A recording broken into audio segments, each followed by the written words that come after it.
Welcome to DaAi Headlines. I'm Wendy Chen. Thank you for joining us. Coming up in today's show, Indonesia Tsuji volunteers and Timah medical staff are continuing to help those affected in the Jakarta flooding. In China, we learn the inspiring story of the first Tsuji volunteer couple in Shandong, Xie Yuzhen and Chen Jianting. And we look into why developing countries around the globe are all experiencing medical staff shortage and how this problem can be solved. As Jakarta, Indonesia is experiencing the worst flooding in 6 years, Tsuji's relief work continues to help those affected by the disaster.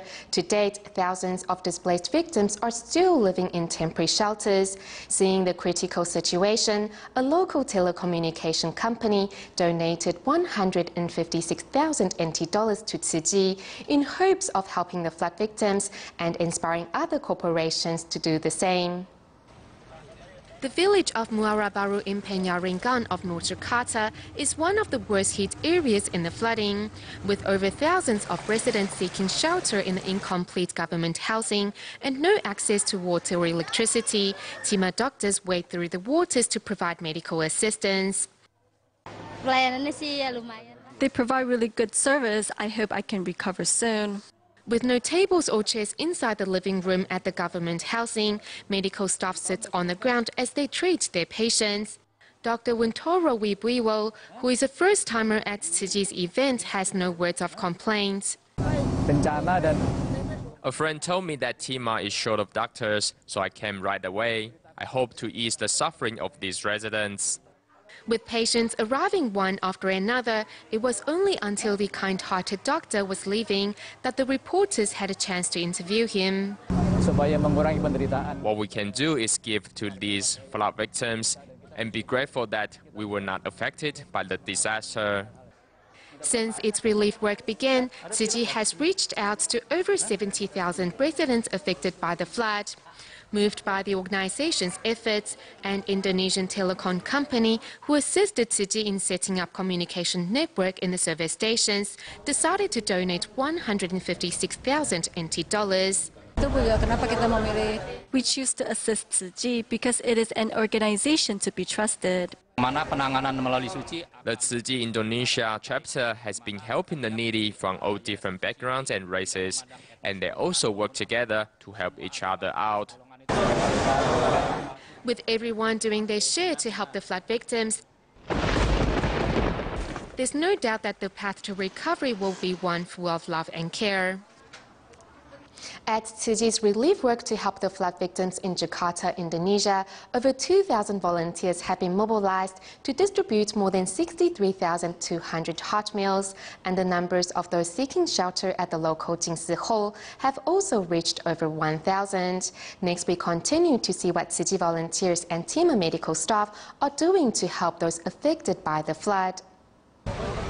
The flood waters have receded in the city centre. However, Muara Baru village in North Jakarta is still submerged underwater. City volunteers have to first take a military truck before changing to a raft to carry out relief work in the area. We are heading to Muara Baru, and because the water level is high, we can only take a boat there. However, rough road conditions made travelling quite difficult. Upon arriving at the disaster site, volunteers found both the young and old have fallen ill. Everyone is troubled by itchiness, flu, coughing, and shaking. I have been sick for 4 days. My stomach is bloated and I have no energy. As the water level has subsided to about 50 centimeters, down to the adults' legs, the children are swimming in the waters. I'm sick. After I went swimming, my stomach has been hurting. After my child went for a swimming downstairs, he started having stomach aches and also vomited. He has been to the bathroom 10 times already. We brought antibiotics and medication to treat fever, cream for skin-related problems, as well as tablets for flu. Tzu Chi has set up service stations in the area to provide food and medical treatment. The coordinating Minister of People's Welfare also arrived on site to show his appreciation to Tzu Chi. Since January 17th, over 2,000 shifts of volunteers have been mobilized to provide more than 60,000 hot meals and 3,000 blankets. As well, the local Jingsi Hall have taken in more than 1,000 flood victims.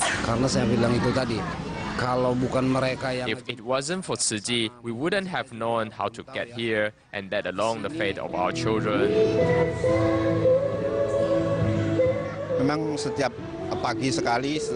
Every day after breakfast, they will come to assist in the cleaning work and also help the volunteers.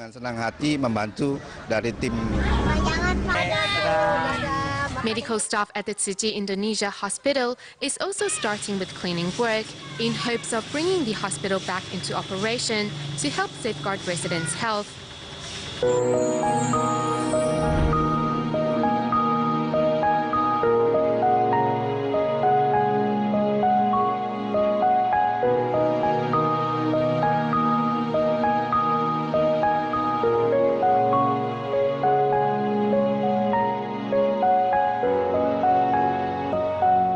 In China, Tzu Chi volunteers continue to hold winter aid distributions in both Jiangsu and Guangdong provinces to help poor families get through the cold.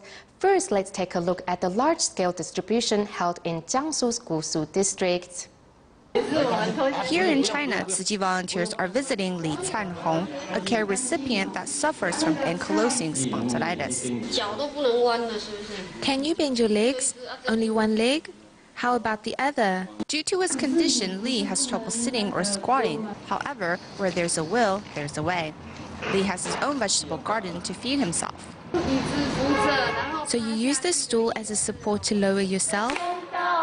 In Dongguan's Dalang town, the winter aid distribution hopes to provide local impoverished residents with a little bit of supplies to get through the cold winter. Volunteer Shi Xiaolan, who was orphaned as a child, says she has finally found where she belongs.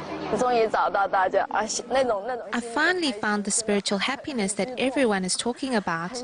I'm feeling blessed and emotional. After I joined Tzu Chi, I felt that I've come home. My spiritual home and my family are all here. I asked my team to come here to experience what it's like to help others. I feel that my cycling buddies really needed this type of experience. With the volunteers' help, winter aid distributions continue to be held in different areas of China.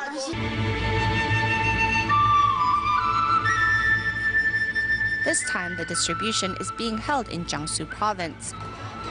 At the event, bowls of warm laba porridge are given to warm the residents' hearts. I ate a bowl of laba porridge and I'm very grateful. Not only do you give us rice, but also laba porridge to eat. I'm really moved. In Suzhou's Tzu Chi grounds, volunteers welcomed 1,950 households from Gusu district, making it the largest distribution Suzhou Tzu Chi grounds has ever held. I spoke a lot during the distribution by constantly saying thank you and such, so my voice is a little hoarse. I'm helping to carry rice for others because it feels good to be able to lend a helping hand. From indoors to outdoors, volunteers set up 3 areas, one to check identification, one waiting area, and one for receiving supplies. The rice, cooking oil, and other aid materials elicit smiles from the elderly recipients. Today is a good day. I'm really delighted. I'm really grateful. Everything was well thought out. What we received were practical items. This really shows you care about us. It's wonderful. I am moved to tears. With tears of happiness and a warm smile, the festive atmosphere of the Lunar New Year is in the air. Staying in China but moving to Shandong, we meet the first Tzu Chi volunteer couple in the province, Xie Yuzhen and her husband Chen Jianting. After the sudden passing of Xie's mother, she was introduced to Tzu Chi, and the pair had since become devoted Tzu Chi volunteers. It was this Jingsi aphorism that touched Xie Yuzhen deeply. Her mother's passing 4 years ago left her in pain and regret. We thought once she was done with her surgery, she would come home. Who would have known she was never to come back? My mother just left. I couldn't come out of that sadness. Unable to fulfill her filial duties left Xie Yuzhen with much regret. It wasn't until she met Tzu Chi volunteer Qiu Yufen that she came to a turning point in her life. I saw her while I was at the airport, and I immediately invited her to join us to visit Tzu Chi's spiritual homeland together. The time was ripe, and with the companionship of Qiu Yufen, Xie Yuzhen and husband Chen Jianting returned to Hualien. I felt as if Master Zhenyan was like another mother to me, and I felt like I had returned home. Upon returning to Qingdao, Xie and her husband established a Tzu Chi local retreat in their manor house, but challenges presented itself for Chen Jianting. A passionate philanthropist, Chen once came across 2 patients who needed money for treatment. However, this action was in conflict with Tzu Chi's process of providing relief.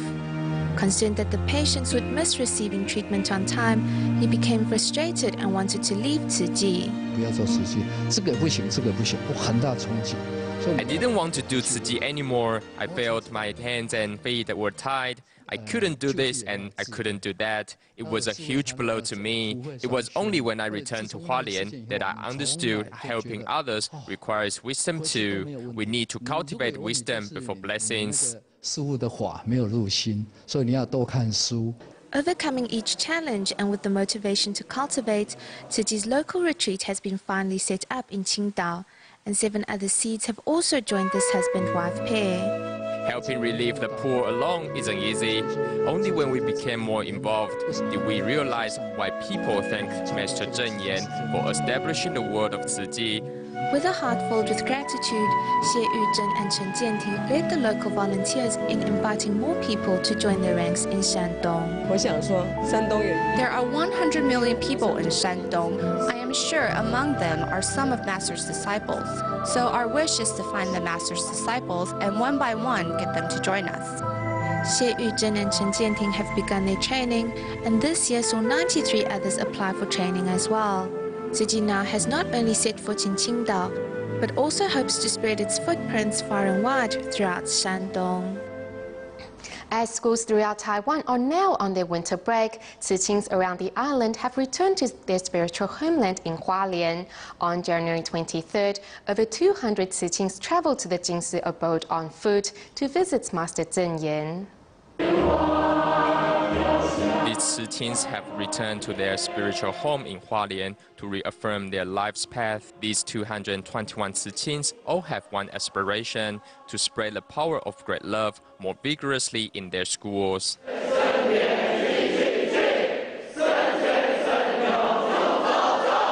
Among them are Tzu Chings who once lost themselves in the world of fun, but after participating in volunteer work, they found true spiritual fulfillment and happiness from within. My direction is about doing more meaningful things, like becoming a volunteer so that I can spread more love in schools and pay it forward to more people. In times of great change, Master Zheng Yan says we should clearly recognize between right and wrong. Only being able to distinguish right from wrong will we find the correct path in life. 真的实在是人人都需要大忏悔的时刻。可是各位，我要求啥物？敢若希望人明是非，但是呢，也需要对的代志都爱做，对的话爱讲，但是呢，要谨慎的，不对的事绝对不能做，自恶莫作。 众善奉行。 Master Zheng Yan's hopes lies in these Tzu Chings, hoping that they can shoulder greater responsibilities for humanity and spread the Dharma to enlighten those around them.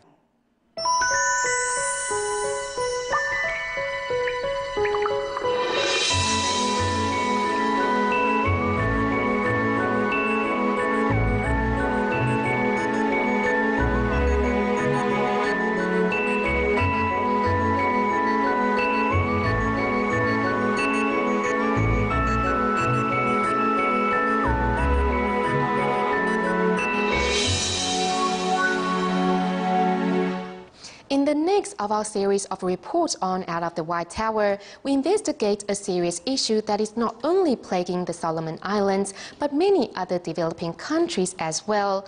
According to a 2006 report by the WHO, with globalization, many doctors and nurses in developing countries are leaving their home to pursue better working conditions and higher pay. How to reverse this trend and find a balance in healthcare resources worldwide is a problem that will become ever more urgent in the years ahead. Here's more. At 8 in the morning, pediatrician Carol is already making her rounds. Checking in on her patients is the first thing that Carol does each morning, as there is a shortage of staff members at the hospital. In addition to checking in on recovering patients and seeing new patients, Carol also has to handle much of the hospital's administrative work. We cannot just get off work. You have to finish it because it's always busy. So sometimes we go past our time to go home. Although it may seem otherwise, the hospital that Carol works for is the Solomon's biggest and best funded.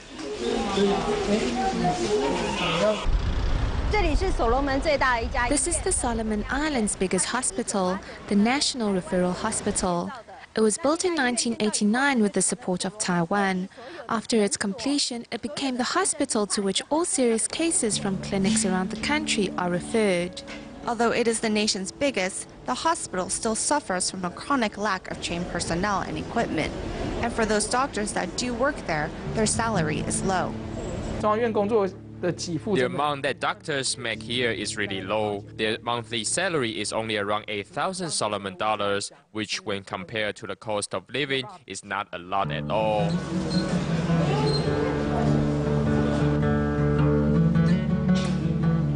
Solomon dollars is about 1,128 US dollars. In addition to the low wages, currently there are no medical school in the nation that trains doctors. To become a doctor, students have to study overseas, usually in either Fiji, Australia, New Zealand, or Papua New Guinea. Often these doctors, once they finish with their studies, decide to remain abroad to live and work. Their salary is really low and their working hours are long, so often doctors opt to stay abroad where they receive a higher salary. Those hospitals are paying better salaries, that's why they left. We have more than 50 doctors working outside. Medical personnel moving abroad in search of higher salaries is a trend that was warned by the WHO as early on as 2006. As globalization makes the world smaller, developed countries are becoming favorite locations for medical staff. Thus, the underdeveloped countries are losing their talents. The only option available to us would be to recruit people from outside, to recruit doctors. But I don't think we have the ability or we have the capacity to do that. Unable to change the present situation, outside medical aid currently remains a vital lifeline for Solomon Islands. But this is only a short-term solution. How to keep medical personnel in the Solomon Islands is a question that must be answered for the sake of the future health of the nation's citizens.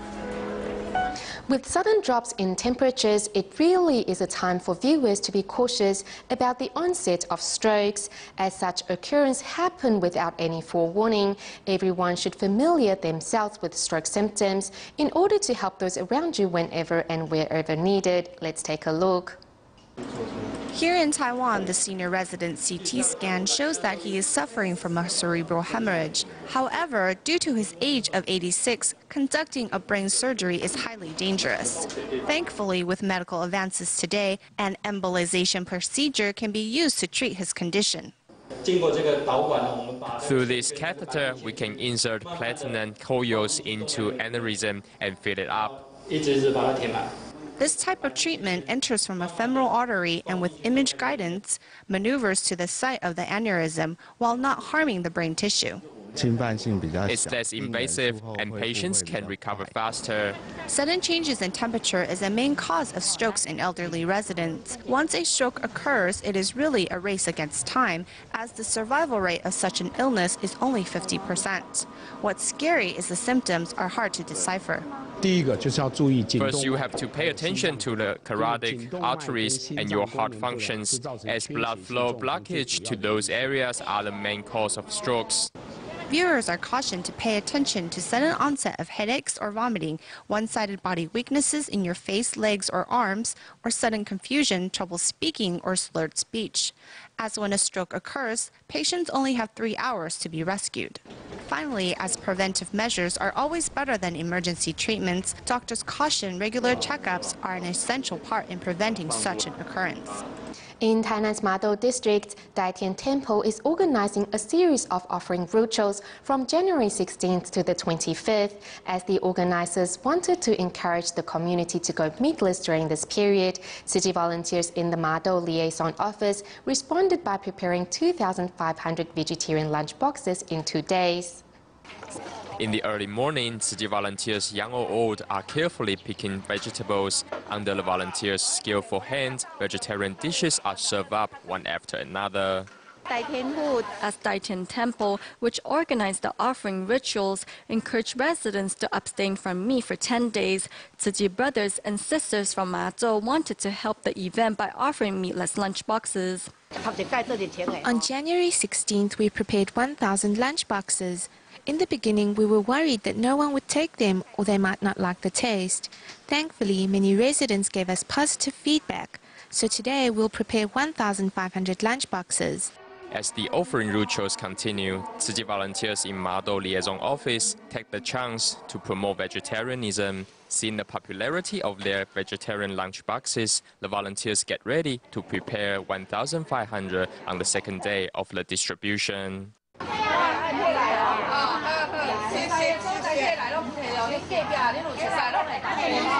Seeing so many people pick up their lunch boxes, Tzu volunteers feel encouraged as they do their best to help members of the public go meatless and protect our environment together.